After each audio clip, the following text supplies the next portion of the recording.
So, Jalen, just your evaluation so far. You're 11 games in, so I mean you're a third of the way through the season. Give me your thoughts. Team wise, Yeah, well, both individually and team wise. I would say we're playing defense at a really high level, especially compared to last season.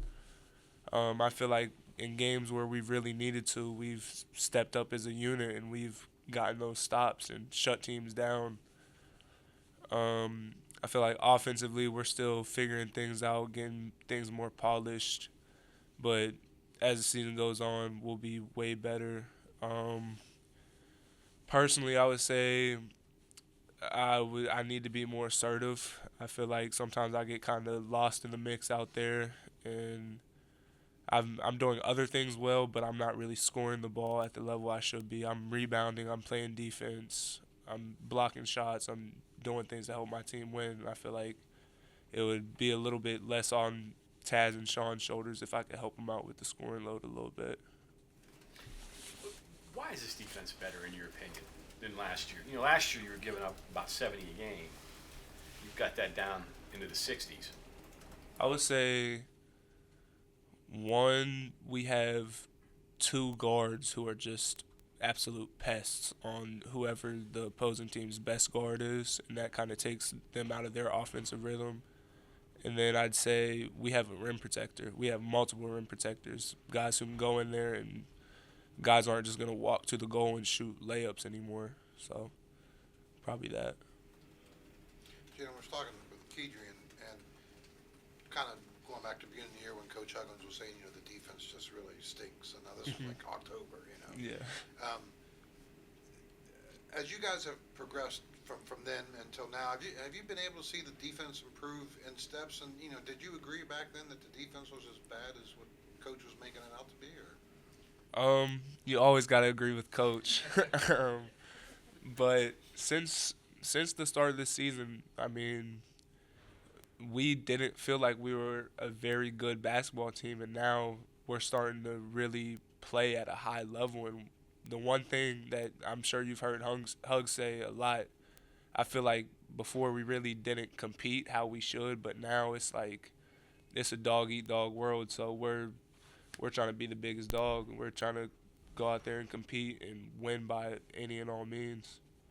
kind of curious. I mean, when you go into a season from a player's, guys talking, okay, well, this guy's going to score this much, and this guy's going to do this, and this guy, it's always offense, And did you guys ever think you would, your hallmark would be defense?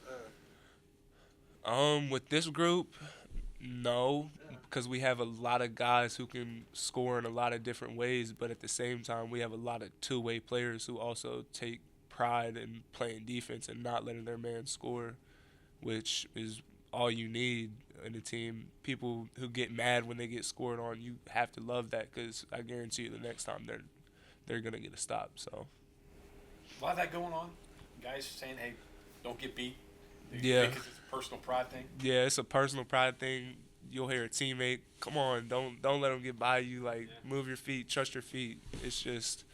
It's always a pride thing. You see that ball go through the hoop on the other end than your own. So It's kind of a different mindset, kind of what Justin was saying. When you're a basketball player, you want to be known as a scorer, right? Mhm. And that, but your calling card, and I'm not saying you, but the team's calling card is stopping people. yeah. That's kind of a different mindset, isn't it? Yeah, because a lot of teams, they'll try to have the most high-powered offenses that they can, and the way we win games, we trust our defense. We trust each other out there. You make a break on the ball, you gotta know that your teammate's gonna have your back at the rim. They're gonna help you. So, I feel like with our defensive principles, that's what really sets us apart, because we put a lot of emphasis on helping, and we do a great job at that. And as the year goes on, we'll get even better, which is kind of the scary part. Is there beauty in good defense? I mean, that's something you probably have to explain to people when they say, when you're watching a game like this, you see a 60 to 58 game, you think, But there's some beauty in that, isn't there? Absolutely. You'll hear it over there on Wednesday. We start really locking up. It's 5 seconds left in the shot clock. The fans start clapping, all that, and it's really fun sometimes. Even when you're not out there, you're on the bench, it gets you going. Like when your team's out there working their tails off, trying to lock people down, it's fun to play that way. Defending all the way through the shot clock. Mm-hmm. Interesting. You talked about getting more assertive on offense. What's Hugs telling you about, does he want you taking more shots? Does he want you to look more for your shots? I mean, what's he tell you? They really just tell me to be aggressive. Like, however I interpret that, which is when I catch, always think shot first. Like, always have my eyes on the rim. I shoot it at a pretty efficient rate, so they tell me basically just shoot it more. Like, if you feel like you're open, shoot the ball. We're not gonna say anything to you. So. You feel you pass up some open shots sometimes? Yeah, but I feel like I just try to play a little bit too perfect sometimes. Like, I feel like I really don't take bad shots, and I'm always looking for my teammates, trying to get everyone involved.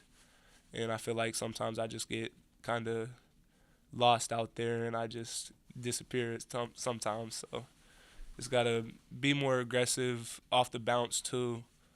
Try to get some finishes at the rim here and there, but just all around, just be an aggressive basketball player. Even if that's not me taking the shot, even if that's me getting all the way to the rim, someone helps, throw a little drop off to the big, it doesn't matter. It's just playing aggressive downhill basketball. Last year you were able to take some games over on the offensive end. Do you feel like year two on the court, you're kind of a bigger target for defenses?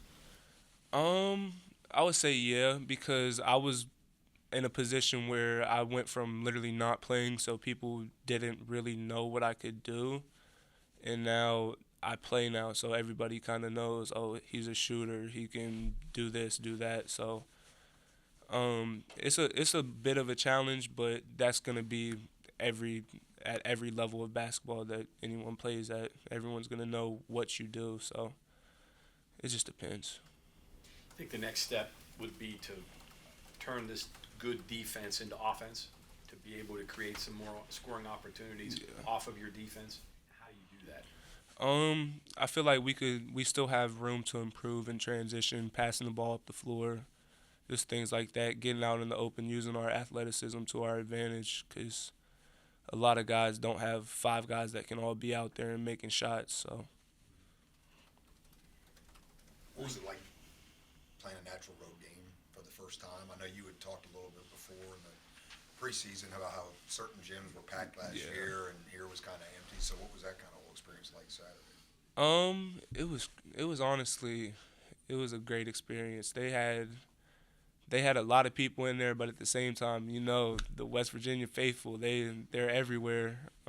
They packed it. It was probably like 60-40 their fans to ours, but it was a really good experience to get a road win. Anytime you can go to someone else's court and get a victory, that's a big thing. So it kind of prepares us for what's to come in Big 12 play and all that. What is it about this team during winning time? You seem to play your best with maybe 7-8 minutes to go in the game from that point on. Why you shoot free throws better? You seem to do the things that you need to do that if you'd have done them in the first half, you'd have a big lead and you guys would be sitting on the bench hanging out.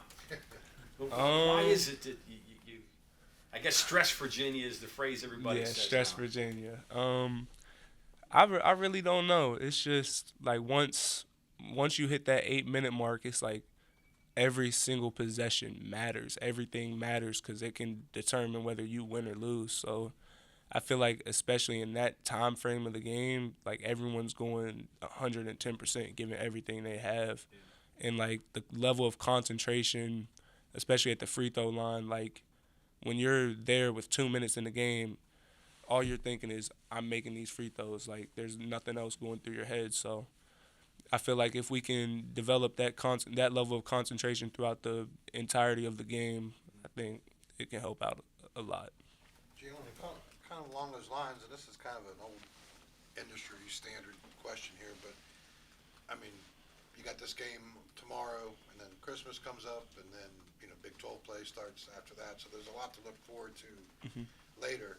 How much of a concern or talk is there about not overlooking this game? I feel like every single game you really have to go into with a level head because at the start of the game it's 0-0. So anything can happen. Anybody can be beaten on any day. The team who plays better that day will win the game. So you really can't overlook anybody, especially at this level of basketball, because everyone's a Division I player. Everyone was recruited to their school for a reason. So you can't really have a team up here and a team down there because anybody can be beaten on any day, and we've seen that throughout college basketball this year. Jalen, we've seen your commercial. So how nerve-wracking was it shooting a commercial in comparison to maybe playing in an NCAA tournament? What gets you more nerves? I would definitely say the NCAA tournament. I think I'm a natural when it came to the commercial. I was being an actor and I was kind of directing behind the scenes, so I'm a natural. Broccoli, and promote broccoli, would that be different? No, I wouldn't promote broccoli. I don't like broccoli. So It would have been different. I would have been struggling on that one. So acting's a future for you? You think you got you can carry on? You never know. You never know. I definitely think I could.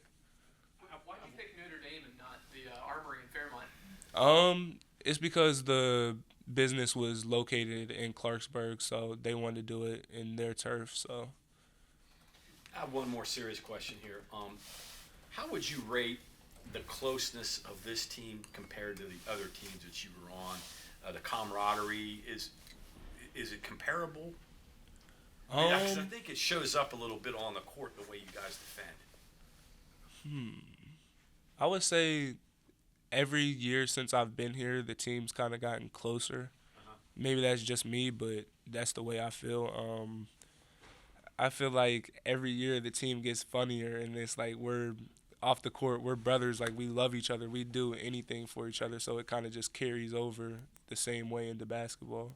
From an outsider, it looks like you get along when you watch you on the play on the court. Yeah, absolutely. So that shows up. That's legit. That's legit, absolutely. Gotcha. Thanks. Yeah, one question on Keedy. Obviously he was here last year working out, practicing, playing. Obviously he didn't have the minutes he's getting this year. So what he's doing this year, being the pest, like you said, out there on the point guards and supplying pressure, was that a surprise to you guys at all? Because, obviously he didn't do that last year, but I'm wondering maybe if you guys saw that last year and maybe we're just now seeing it for the first time. I wouldn't say it's a surprise. I feel like the thing that sets him apart is that his lateral quickness is quicker than a lot of guys, like straightforward downhill quickness, and he's just so fast. He can really move his feet, but I wouldn't say it's new. We kind of knew since last year because he brought that energy every day in practice that he was going to try to completely shut down whoever it is that he's matched up with. But I wouldn't say it's anything new. Has he taken it to a different level then, maybe? I would say it's kind of at a different level. Like, more people notice it because last year, I think it was the game at Oklahoma State, he was in there because we needed stops. We need to win the game. So yeah. JB, if I'm hungry for lunch and I want a pepperoni roll, what should I get? Rogers and Mazes. Only a Fairmont kid can advertise pepperoni rolls. Thank you, guys. Thanks, Appreciate it. No problem.